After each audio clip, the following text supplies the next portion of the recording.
నమస్కారం. మన వానికి స్వాగతం. ఈరోజు వార్తలలోని ముఖ్యాంశాలు. తూర్పుగోదావరి జిల్లా అనపర్తి నియోజకవర్గం బిక్కవోలు మండలం తొస్సిపూడి గ్రామంలో ఉభయ గోదావరి జిల్లాల పట్టభద్రుల ఎమ్మెల్సీ అభ్యర్థిగా పోటీ చేయుచున్న పేరాబత్తుల రాజశేఖర్కు మద్దతుగా మొదటి ప్రాధాన్యత ఓటు వేసి గెలిపించాలని కోరుతూ కూటమి సభ్యులు సోమవారం ఇంటింట ప్రచారం నిర్వహించారు. అలాగే ఈ నెల 23వ తారీఖున జరిగే అనపర్తి నియోజకవర్గం శాసనసభ్యుడు శ్రీనల్లమిల్లిరామ కృష్ణారెడ్డి గారి తనయుడు నల్లమిల్లి మనోజ్ రిసెప్షన్ వేడుకకు ఆహ్వానం కూడా అందించారు.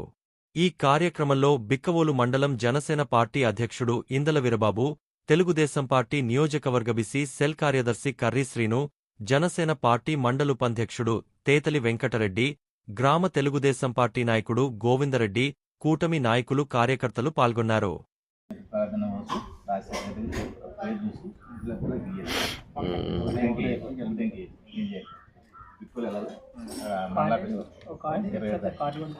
అలాగే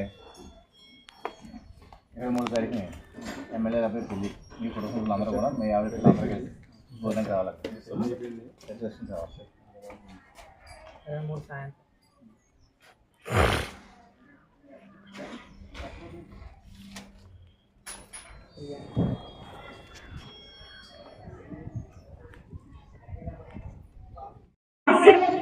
మీరే మార్చమని అడుగుతున్నాను. దేవానికి వందనాలు. కట్టించిన తన కట్టువాడు ప్రయాసమని సెలవిచ్చవుతుంది. పట్టణం కాపాడు తల్లి కావడ కాలం నుండి మేలుకొని వ్యక్తమని సెలవిచ్చవుతాను ప్రభావ. అవును తల్లి మా